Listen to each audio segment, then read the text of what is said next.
मकर राशि वालों, अब चित और पट दोनों आपकी होंगी। हर तरफ से आपको लाभ ही लाभ प्राप्त होगा। बड़े से बड़ा सुख आपको प्राप्त हो जाएगा और बड़े से बड़ी तकलीफ आपसे दूर हो जाएगी। जिंदगी में ऐसा महापरिवर्तन आएगा कि देखकर दांतों तले उंगली दबा लोगे। बस महीने में एक बार कर लेना यह एक काम, और फिर आप देखना कि कैसे आपके सितारे, ग्रह, नक्षत्र आपके लिए कार्य करने लगते हैं। जो नकारात्मक ग्रह हैं, बुरे ग्रह हैं, उनका प्रभाव आपके ऊपर से समाप्त हो जाएगा और जो लाभ देने वाले ग्रह हैं वे आपको भरपूर लाभ देना शुरू कर देंगे। कुल मिलाकर कहा जाए तो आपके सौभाग्य का उदय हो जाएगा।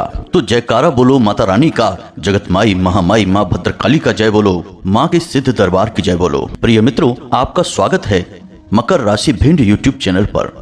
एक ऐसा कार्य है जिसे लोगों ने अब तक छुपा कर रखा है। जो इसके बारे में जानते हैं वो कभी किसी को नहीं बताते हैं, और इस कार्य को करने से दिन दूनी रात चौगुनी तरक्की हासिल करते हैं। फिर चाहे ग्रहों की दशा कैसी ही क्यों न बनी हो, हर हाल में उन्हें लाभ ही होता है, फायदा ही फायदा होता है। तो आज के इस विशेष वीडियो में हम आपको उसी एक कार्य के बारे में, या यूं कहें कि महा उपाय के बारे में बताने जा रहे हैं, जिसे आपको हर महीने केवल एक बार करना है, और आप देखेंगे कि इसके ऐसे अद्भुत और अनोखे परिणाम आपको प्राप्त होंगे कि आप खुद भी भौचक के रह जाएंगे। जी हाँ प्रिय मित्रों, एक बात याद रखना कि हमने जिन जिन लोगों को इस उपाय को बताया है और उन्होंने बस एक दो बार ही इस उपाय को किया है और उनके जीवन में ऐसे बड़े बड़े परिवर्तन आ गए हैं कि वे खुद हमें लौटकर धन्यवाद करते हैं और बहुत अधिक आभार मानते हैं। लेकिन इसमें हमारा कुछ भी लेना देना नहीं है, यह तो माता रानी का आशीर्वाद है और उन्हीं की कृपा से उनके जीवन में परिवर्तन आया है।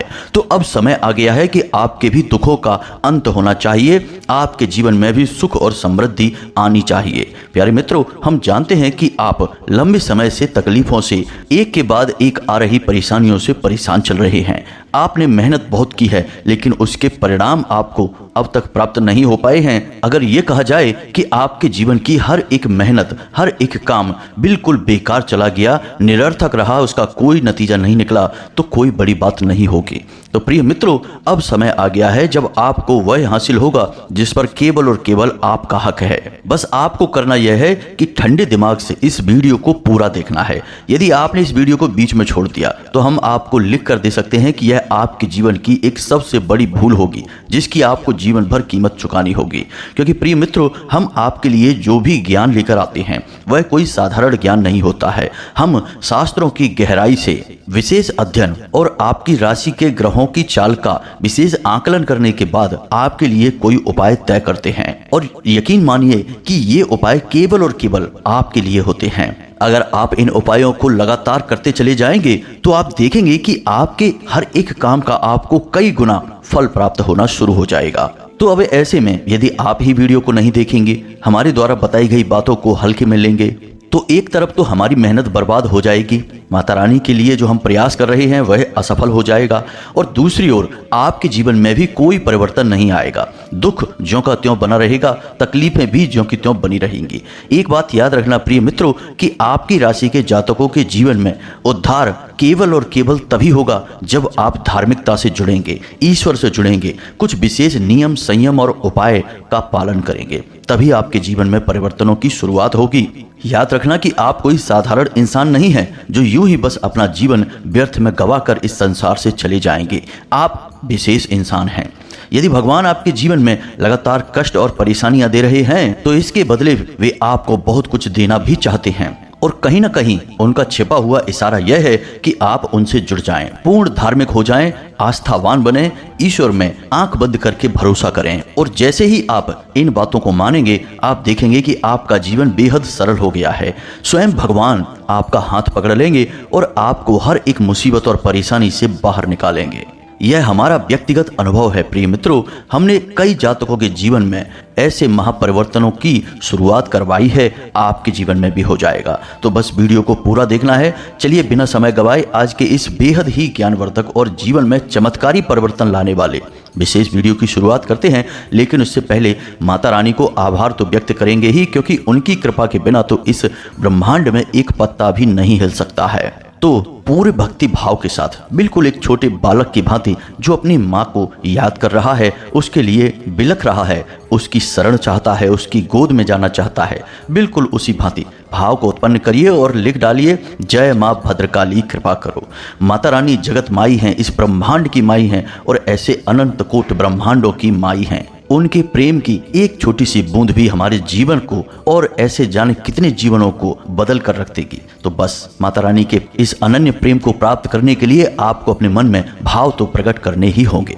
अब वैसे तो हम सभी माता रानी के ही बालक हैं और हम कुछ भी करें या ना करें माता रानी के बालक रहेंगे, लेकिन जो बालक ज़्यादा प्रयास करता है, माता रानी का मन मोह लेता है, वह माता रानी के लिए विशेष बन जाता है। तो यह बस इसी की एक प्रक्रिया है कि माता रानी के आप विशेष बन जाएं। अब एक छोटी सी बात और हम आपको कहना चाहते हैं कि जो माता रानी की विशेष पूजा के लिए अंशदान कार्यक्रम चल रहा था जन्मोत्सव के लिए, अब वह समाप्त हो चुका है। अब समय नज़दीक है पूजा पाठ का, तो अब हमें तैयारियां करनी है, इसलिए हमने अंशदान का कार्यक्रम पूर्ण रूप से रोक दिया है। किसी भी प्रकार का अंशदान अब स्वीकार नहीं किया जाएगा, इसलिए आप कोई अंशदान ना करें, बस हाथ जोड़कर माता रानी से प्रार्थना करें।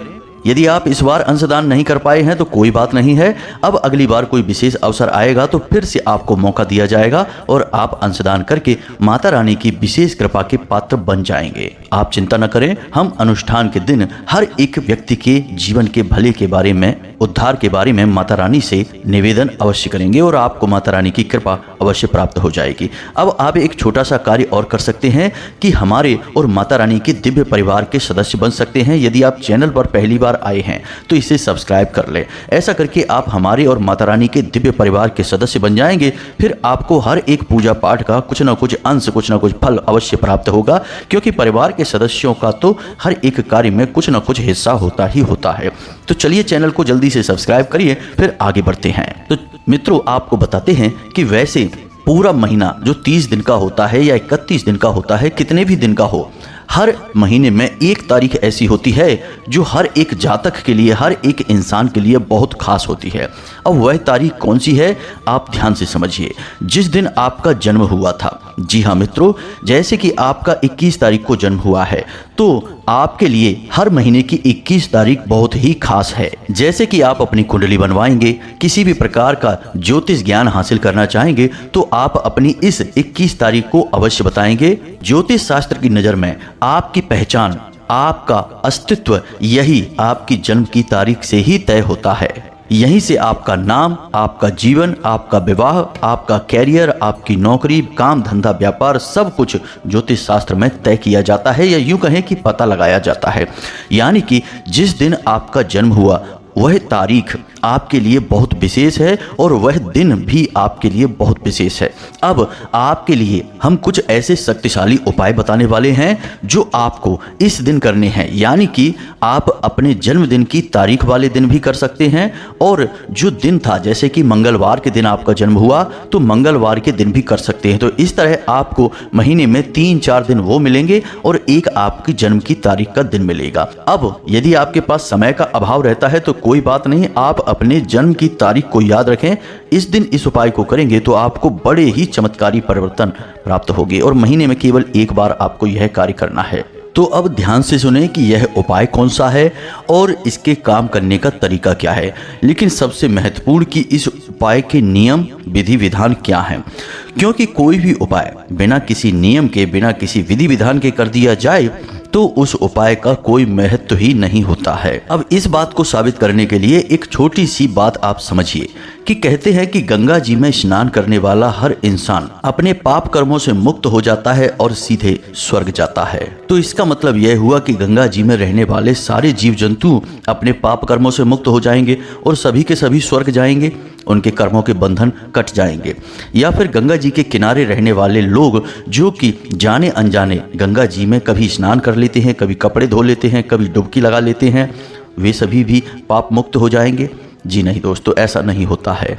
ऐसे तो गीता जी और रामचरितमानस और श्रीमद् भागवत को भी कल्याणकारी और सर्व पापों का नाश करने वाली विद्या कहा जाता है, तो जहाँ पर ये किताबें छपती हैं वहाँ पर भी लोग इन्हें पढ़ लेते हैं, तो क्या उनके भी पापों का नाश हो जाएगा, उनके भी जीवन का उद्धार हो जाएगा?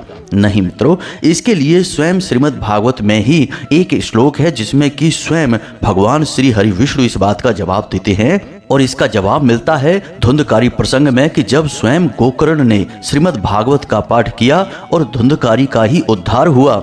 उसे भगवान के पार्षद लेने के लिए आए, लेकिन अन्य जो लोग वहां पर कथा सुन रहे थे उनका कोई भी उद्धार नहीं हुआ। तो जब गोकर्ण ने भगवान से पूछा कि प्रभु यह कैसे हो गया, केवल धुंधकारी का ही उद्धार क्यों हुआ और सभी ने भी तो सुनी है कथा, उनका उद्धार क्यों नहीं हुआ? तो भगवान क्या कहते हैं जरा ध्यान से सुनिए। श्रवणस्य विभेदेन फलभेदोऽत्र संस्थिता, श्रवणस्य विभेदेन फलभेदोऽत्र संस्थिता, श्रवणं तु कृत्वं सर्वे न तथा मननम कृतम। इसका मतलब यह हुआ कि जो लोग कथा को सुनते हैं लेकिन उनका चित्त कथा में नहीं होता, उनका भाव नहीं होता है, उनका उद्धार भी नहीं होता है। इसी प्रकार जब आप गंगा स्नान करते हैं तो आपका चित्त गंगा स्नान में होना चाहिए, मंत्रवत शास्त्रवत और भाव के साथ आप स्नान करेंगे, तभी आपके पापों का नाश होगा, आपका उद्धार होगा।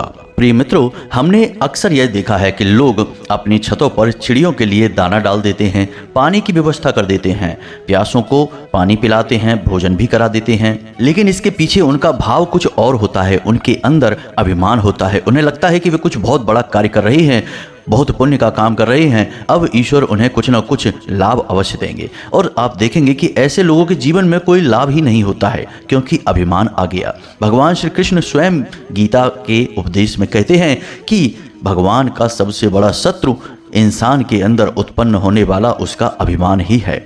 तो बस यही आपको समझना है। अब जो उपाय हम आपको बताने जा रहे हैं, जो आपको अपनी जन्म तारीख पर करना है, इस उपाय को करते समय आपको बिल्कुल भी अभिमान का भाव नहीं रखना है।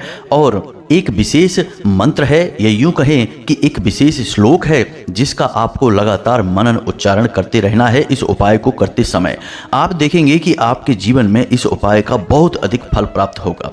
जी हाँ मित्रों, तो अब ध्यान से सुनिए, सारी बातें विस्तार से हम आपको बताने जा रहे हैं। हर बात आपके लिए महत्वपूर्ण है। अगर आपने वीडियो को यहाँ से छोड़ दिया तो आप सारी बात समझ नहीं पाएंगे, अधूरा ज्ञान लेकर जाएंगे, और अधूरा ज्ञान तो ज्ञान ना होने से भी ज़्यादा खतरनाक है। तो अब ध्यान से सुनिए प्रिय मित्रों, आपके जन्म की जो तारीख है, यानी हर महीने यह तारीख आती है। अब इस तारीख पर आपको कुछ विशेष नियम और कुछ विशेष कार्य करने होंगे। सबसे पहला नियम आपका यह रहेगा कि आपको इस दिन जितना हो सके उतना सकारात्मक रहना है, आस्थावान रहना है। यानी कि हर दिन, यानी कि जब भी ये तारीख आए, मानकर चलिए 21 तारीख को आपका जन्मदिन है, तो जब भी 21 तारीख आए, सबसे पहले सुबह सुबह जब आप जागेंगे तो स्नान आदि करने के बाद सीधे मंदिर जाएंगे। जी हाँ मित्रों, याद रखना यह बहुत ही जरूरी है, आपके दिन की सबसे बेहतरीन शुरुआत है। तो आप यदि रोज मंदिर जाते हैं तो बहुत ही अच्छी बात है, लेकिन यदि आप नहीं जा पाते हैं तो कम से कम अपनी जन्म तारीख के दिन तो आप अवश्य ही सुबह सुबह स्नान आदि करने के बाद मंदिर अवश्य ही जाइए और वहां पर जाकर थोड़ा सा समय बिताइए। मंदिर जाने वाले कई प्रकार के लोग होते हैं, कुछ ऐसे जो कि मन में कुछ न कुछ लालच लेकर, कुछ न कुछ आकांक्षा लेकर जाते हैं, कुछ ऐसे होते हैं जो यूं ही टाइम पास के लिए चले जाते हैं, फिर वहां पर बैठकर आपस में गप्पे हाँकते हैं। कुछ ऐसे होते हैं जो ड्यूटी पूरी करने जाते हैं, यानी भागते भागते जाते हैं और भागते भागते आ जाते हैं। लेकिन कुछ ऐसे होते हैं जो सचमुच में भगवान से अपने मन के तार जोड़ना चाहते हैं, तो वे ठंडे दिमाग के साथ जाते हैं, वहां समय बिताते हैं, भगवान की ऊर्जा को महसूस करते हैं, ध्यान लगाते हैं और कुछ समय बिताने के बाद आते हैं। तो आपको ऐसे ही जाना है, निर्विकार जाना है, मन में कोई विकार लेकर नहीं जाना है। कोई भी नकारात्मक भावना मन में आए उसे छोड़ देना, भगवान से कुछ भी मत मांगना, बस जाना। भगवान से भला क्या मांगना है, ये तो अंतर्यामी है, आपकी रग रग में भगवान की ही ऊर्जा तो दौड़ रही है, तो आपको उनसे कुछ नहीं मांगना, उन्हें सब कुछ पता है। आप बस उनके दर्शन के लिए जाइए, उनसे जुड़ने के लिए जाइए। आप वहां जाएं, पाठ करें, यदि हनुमान जी के मंदिर जाते हैं तो चालीसा पाठ करें, बजरंग बाण का करें। महिलाएं हैं तो बजरंग बाण का पाठ ना करें, हनुमान अष्टक का पाठ कर लें। और इसके बाद यदि आप भोले बाबा के मंदिर जाते हैं तो वहाँ पर भी जाकर आप पंचाक्षरी मंत्र का उच्चारण कर सकते हैं। यानी कहने का मतलब यह है कि आप वहाँ पर थोड़ा सा समय अवश्य बिताएं। उसके बाद जब आप मंदिर से वापस आएँ तो आपको दिन में जब भी समय मिले, शाम के समय ही आपको समय मिलेगा, तो उस समय आप 3 कार्य अवश्य करें। अब वे 3 कार्य कौन से हैं, ध्यान से सुनिए। हमारे इस संसार में जितने भी जीव जंतु हैं उनके रूप, गुण, आकार सब अलग अलग अवश्य हैं, लेकिन उनके अंदर बसने वाली आत्मा एक ही है। यानी कि चींटी की आत्मा और इंसान की आत्मा में कोई भेद नहीं है। एक चिड़िया की आत्मा, एक मछली की आत्मा और एक इंसान की, हमारी आपकी आत्मा में भी कोई भेद नहीं है। बस हमारे अंदर चेतना और ज्ञान की अधिकता है तो हमें अंतर महसूस होता है। तो अब आपको क्या करना है, ध्यान से समझिए। अब मानकर चलिए कि आपका वजन 60 किलो है, तो आपके वजन का दशांश हुआ 6 किलो और एकांश हुआ 600 ग्राम। अब यहीं पर आपको कार्य करना है, यानी कि आपको 600 ग्राम अनाज लेना है, 600 ग्राम आटा लेना है और 6 किलो या फिर 60 किलो जितनी भी चाहे उतनी आपको हरी घास लेनी है। अब यहाँ पर ध्यान आपको यह देना है कि आपके वजन का एकांश, दशांश और पूर्णांश, इन्हीं संख्या में आपको चीज़ें लेनी है, ना उससे 1% ज़्यादा ना उससे 1% कम। जी हाँ मित्रों, तो अब यदि आप 600 ग्राम घास लेते हैं तो कितनी आएगी, जरा सी आएगी, उससे एक गाय का भी पेट नहीं भरेगा। तो उतना नहीं लेना है, आप 60 किलो ले सकते हैं, यानी अपने वजन के बराबर आपको घास लेनी है और आपके वजन का दशांश, एकांश, जैसी आपकी क्षमता और भावना है, आपके पास समय है, उतना आपको गेहूं और आटा लेना है और चीनी भी लेनी है। तो अब सारी मात्रा आप एक बार फिर से सुनिए। आपको अपने वजन के बराबर घास लेनी है, यानी 60 किलो वजन है तो 60 किलो घास लेनी है। उसके बाद आपको अपने वजन का एकांश आटा लेना है, एकांश ही गेहूं लेना है, यानी कि 600 ग्राम गेहूं हो गए, यानी कि 600 ग्राम आटा और गेहूं हो गया। अब उसमें थोड़ी सी आप 1 मुट्ठी या 2 मुट्ठी जैसी भी चाहें आटे में आपको शक्कर मिला लेनी है। अब यह आपका पूरा का पूरा सामान या यूँ कहें कि सामग्री तैयार हो चुकी है। अब आपको क्या करना है, ध्यान से समझिए। जो आपने आटा लिया है उस आटे में से आधा आटा आप मार लेंगे, लोई बना लेंगे और किसी पानी के स्थान पर जाएंगे जहाँ मछलियाँ हों और उन मछलियों को दाना चुगाएंगे, यानी कि छोटी छोटी गोलियां बनाकर आप तालाब में डालेंगे, नदी में डालेंगे और मछलियां उन्हें खा लेंगी। यानी आपने करा दिया जलचर जीवों का भोज। जी हाँ मित्रों, अब आपको जो बचा हुआ आटा है उसमें थोड़ी सी चीनी मिलाकर, शक्कर मिलाकर किसी ऐसे पेड़ के किनारे किनारे डाल देनी है जहाँ पर चींटे चींटियाँ होती हैं। यह आपने करा दिया थलचर जीवों का भोज। अब आपने जो अपने वजन के बराबर घास ली है उस घास को आपको गाय को खिला देना है। यह हो गया गौ माता का भोज। अब आपने जो गेहूं लिए हैं, अपने वजन के एकांश गेहूं लिए हैं, उन गेहूंओं को डाल देना है, या तो अपनी छत पर डाल दें या जहां पर पक्षी इकट्ठे होते हैं। यह हो गया नभचर जीवों का भोज, यानी पक्षियों का भोज।